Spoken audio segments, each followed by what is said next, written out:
7.5 và 8.0 cùng giải đề thi thật sẽ như thế nào? Hãy cùng xem hết video để cùng chúng mình giải đề về chủ đề Jobs Part 2 và Part 3 nha.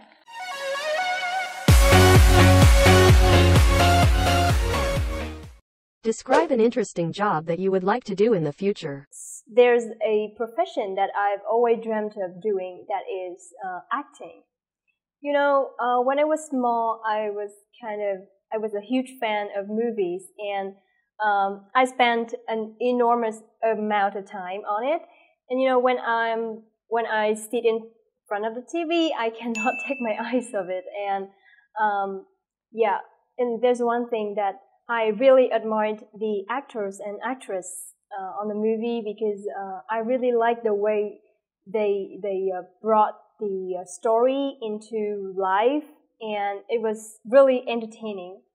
One time when I was watching my favorite films, and a sudden thought kind of occurred to me that, oh, I also want to be an actress like this one. And then I was like, okay, I did some research about this job, and the more I find information about it, the more I realized that it's really tougher than I thought. And you know, because acting requires a lot of special skills, such as emotion understanding. You have to know how to reflect the characters, and you have to be a very good storyteller. So yeah, I do find it not easy at all, but I'm still thrilled thinking about it, so I'm still interested. And I remind myself that I have to take this because I'm so determined. And the reason why I want to do this job is that, firstly, I think it aligns with my strength, my ability, and my hobby as well. But the more important thing is it kind of improves my confidence a lot. You know, I really love the thoughts of standing in front of the camera or on stage and telling a story of my character, you know, and express my compassion to the characters in the story. I'm gonna talk about my dream occupation in the foreseeable future, a lecturer. So my very first encounter with this job dated back to my freshman year, attending university modules by academic lecturers in my university, and as my first ever part-time job as a teaching assistant. And as I delved further into the university and work processes in subsequent years, I have been fascinated by the fresh atmosphere of knowledge sharing between lecturers and students, and admired the capabilities to deliver skillful oral and verbal performance by the lecturers, especially in English. And I soon found out that in order to be like them, I need to first possess academic expertise in order to be confident to share knowledge to students in an understandable way, as well as having, you know, teaching techniques and tactics in order to make the lessons satisfactory and engaging.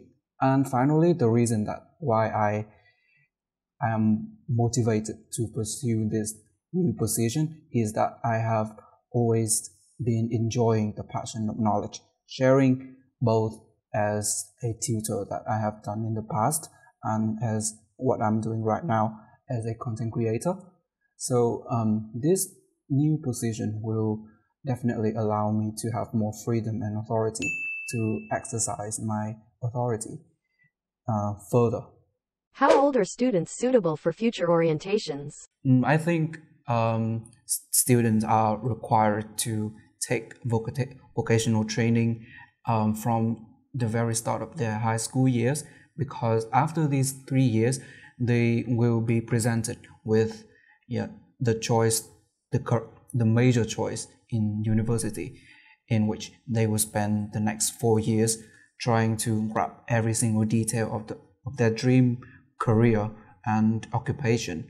So in order for this crucial choice to be accurate and to customize and fit for them, the act of vocational job guidance needed to be presented as early as that. Should schools advise students? Well, I think it's good that school can provide students with various options, career options, I think. And well, they should advise their students so that they can choose the correct way, but just stop at advice and not going further, because sometimes people go beyond the line and they cross the line, and they kind of impose their idea on the children, and I don't think it's a good idea. You can advise them, but just don't push them to do something that they are not meant for. So yeah, I think advice is good. Schools should provide students with the options, with the knowledge and the skills that is necessary for their professions and even in real life. Yeah, and just that. There are many people who often exchange their personal lives for more money at work. What do you think about this? Yeah, to delve into it further, I think the problem of unbalanced work-life, division usually happens among the youngsters, like the young workers who have clearer goals to establish in a much shorter time span. For example, they need to earn enough money in order to start a family with various expenses to care for. So it is very understandable for them to spend more time and devote more time to career in order to secure their future, for another partner and even for their children later. But yeah, obviously everything comes with a price, and in this case it's normally health and stress, and it is very important to find the right balance between your work and your personal health in order to sustain this lifestyle further and spending back the money that you have earned into solving your health problems. Health problems.